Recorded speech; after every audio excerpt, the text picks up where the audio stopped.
नमस्कार दोस्तों, मेरा नाम है उज्जवल और आप देख रहे हैं मेरा पर्सनल चैनल। हाल ही में मतलब अभी-अभी आज के दिन ही आईबीपीएस ने अपना 2025 का एग्ज़ाम कैलेंडर जारी कर दिया है। इस वीडियो में मैं इस एग्ज़ाम कैलेंडर के विषय में पूरा डिटेल डिस्कशन करने वाला हूँ। तो इत्मीनान से जो बच्चे आईबीपीएस पीओ की तैयारी कर रहे हैं, जो बैंकिंग एग्ज़ाम्स की तैयारी कर रहे हैं, जो उसके ऑफिसर्स स्केल 1, 2, 3 की तैयारी कर रहे हैं, वो इस वीडियो को ध्यान से देखें क्योंकि उनको अपना ये पूरा का पूरा साल कैसे प्लान करना है, कौन-कौन से एग्ज़ाम के लिए प्लान करना है, कौन-कौन से एग्ज़ाम की क्या-क्या डेट है, इस वीडियो में आपको पता चलेगा। ये आपके सामने ऑफिशियल नोटिफिकेशन है। ये नोटिफिकेशन अभी आज के दिन ही जारी हुआ है और ये टेंटेटिव कैलेंडर है किसके लिए? ये है 2025-26 के लिए है। ये आईबीपीएस का पूरा एग्जाम कैलेंडर है जिसमें ऑफिसर स्केल 1, 2, 3 ऑफिस असिस्टेंट के लिए डेट्स एग्जाम की निर्धारित की गई है जो है। और उसके बाद अगर बात करें पीओ की, स्पेशलिस्ट ऑफिसर की और कस्टमर सर्विस एसोसिएट के जो है एग्जाम डेट्स का अनाउंसमेंट है। और इसमें बात करें कि प्रिलिमिनरी एग्जामिनेशन किस में होगा, मेंस एग्जामिनेशन किस में होगा या सिंगल एग्जामिनेशन किस में होगा, उसकी भी डेट दी गई है। तो वन बाय वन हम इस पूरे कैलेंडर को सही से समझेंगे। तो चलो अगर मैं डेट्स की बात करूं जो इस नोटिफिकेशन में मेंशन है, सबसे पहले अगर मैं बात करूं ऑफिसर स्केल 1 की, जिसका प्रिलिमिनरी एग्जामिनेशन, जिसकी प्रारंभिक परीक्षा जो होनी है 27/7 मतलब जुलाई में होनी है। 27/7/2025, 2/8/2025, 3/8/2025 मतलब जुलाई से स्टार्ट होगी अगस्त तक चलेगी, जिसमें 3 डेट मेंशन है प्री एग्जाम की। 27, 2 और 3। 27 जुलाई है, 2 अगस्त है और 3 अगस्त है। मेंस एग्जाम की बात करें तो 13/9/2025 को होगा, मतलब ये आपका सितंबर में जाएगा। ऑफिसर स्किल सेकंड और थर्ड के लिए जो है ये अप्लीकेबल नहीं है और मेंस एग्जाम की जो डेट है 13/9/2025 की है, क्योंकि इनके लिए सिंगल प्रिलिमिनरी एग्जामिनेशन होना है। ऑफिसर स्केल 1 के लिए, सेकंड और थर्ड के लिए नॉट अवेलेबल है।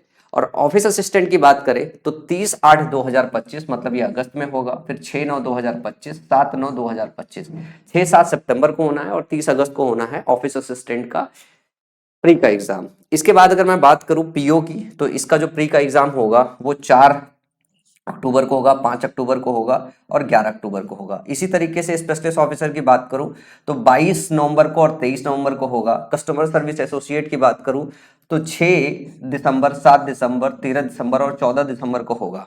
ये डेट्स मेंशन है, इस डेट्स को ध्यान से समझना है ताकि आप अपना पूरा का पूरा साल एग्जाम की तैयारी का सही से प्लान कर पाओ कि कौन कौन से एग्जाम का कौन सा डेट है। मेंस एग्जाम की डेट की बात करें तो पीओ के लिए 29 जो है नवंबर का डेट डिसाइड हुआ है 2025 का। फिर 4/1/2026 जो है स्पेशलिस्ट ऑफिसर का डेट हुआ है, जनवरी में अगले साल जाएगा जो है। कस्टमर सर्विस एसोसिएट की बात करें तो यहाँ पे 1/2/2026 मतलब 1 फरवरी को इसका मेंस का एग्जाम का डेट डिसाइड हुआ है। इसमें कुछ चीजें और दी हुई है। अगर मैं बात करूं कि प्रोसेस क्या होगा, प्रोसेस की अगर मैं बात करूं तो प्रोसेस रजिस्ट्रेशन का प्रोसेस जो है सिर्फ ऑनलाइन मोड पे होगा, चाहे वो प्री एग्जाम हो चाहे मेंस हो। एक बार आपको रजिस्ट्रेशन करना पड़ेगा, वो दोनों के लिए वैलिड होगा जहां जहां एप्लीकेबल होगा। उसके बाद यहाँ पे ये मेंशन है कि फोटोग्राफ जो एप्लीकेंट का है वो किस साइज में होना चाहिए, 20 केबी से 50 केबी तक होना चाहिए। सिग्नेचर एप्लीकेंट का 10 केबी से 20 केबी होना चाहिए। थंब इंप्रेशन जो है वो 20 केबी से 50 केबी के बीच में होना चाहिए। Scan copy of handwritten declaration as per the format which will be available in the respective notification 50 KB से 100 केबी होना चाहिए जो है। Candidate will also be required to capture and upload their live photograph. ये live photograph जब आप form भर रहे होते हैं तब आपको कैप्चर करना होता है वेब कैम का इस्तेमाल करके या फिर मोबाइल फोन का इस्तेमाल कर करते हो। इसमें रिजेक्शन के बहुत सारे चांसेस होते हैं। एसएससी वाले बच्चों में तो बहुत इस तरीके की फोटो के लिए चांसेस होते हैं, तो ये नीट एंड क्लीन जो है आपका होना चाहिए, ठीक है ना। डिटेल नोटिफिकेशन के लिए आप जो है इस वेबसाइट पे विजिट कर सकते हो। ये आपके जो है एग्जाम कैलेंडर की समरी है। देखो, जो बच्चा बैंकिंग एग्जाम की तैयारी कर रहा है, कई बार बच्चे ये पूछते हैं मेरे को कि एसएससी और बैंक की क्या तैयारी सही सटीक तरीके से हो सकती है। देखो, मैं बाकी शिक्षकों की तरह ये तो नहीं कहना चाहूंगा कि दोनों एग्जाम्स की तैयारी मतलब एसएससी की और बैंक की तैयारी एक साथ कर सकते हो।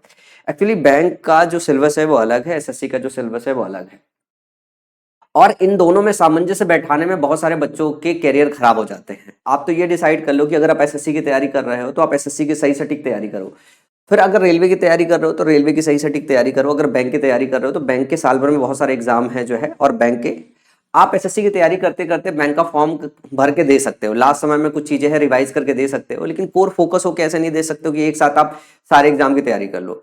मैं इस वीडियो को एंड करने से पहले, मेरे 2 दोस्त थे जिनका सिलेक्शन नहीं हुआ एसएससी में और ना ही किसी बैंक के एग्जाम में अच्छे पोस्ट पे सिलेक्शन हुआ, पीओईओ तक नहीं बन पाए, जबकि अच्छे स्टूडेंट थे। इसका रीजन ये है कि वो सारे फॉर्म भरते थे और इसमें क्या होता है, हर महीने के बाद कोई ना कोई आपका एग्जाम होता है। तो कहते हैं ना कि एग्जाम के आखिरी महीने में पढ़ेंगे, तो हर एग्जाम के आखिरी महीने में जब वो पढ़ते थे तो किसी एक एग्जाम को सही से वो टारगेट नहीं कर पाए। इस वजह से उनका 2 4 5 साल जो है खराब हो गया। सेलेक्ट तो हो गए लेकिन वो उस जगह पे नहीं पहुंच पाए जिस जगह को वो डिजर्व करते थे। जैसे अगर कोई बच्चा हमारे कॉलेज का ग्रुप सी में हो जाए या ग्रुप डी में हो जाए तो महानता नहीं है, वो उसकी बेइज्जती है।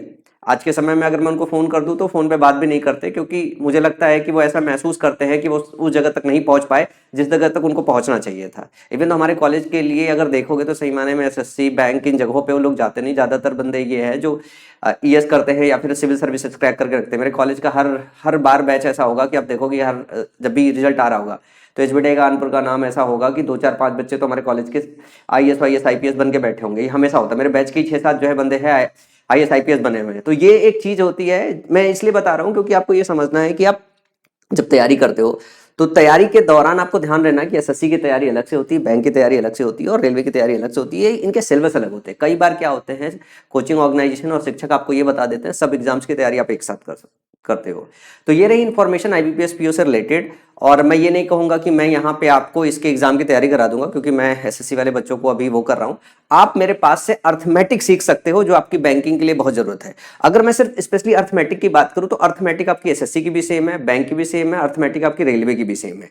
आपने अगर अर्थमेटिक का कंसेप्ट पढ़ रखा है तो वो एसएससी में भी वही काम करेगा, बैंक में भी वही काम करेगा, रेलवे में वही काम करेगा। बस आपको प्रीवियस ईयर के क्वेश्चन लगाने होते हैं। तो अगर आपको सीखना है तो आप मैथ्स यहाँ पे सीख सकते हो जो बैंक में अप्लाई हो जाएगा।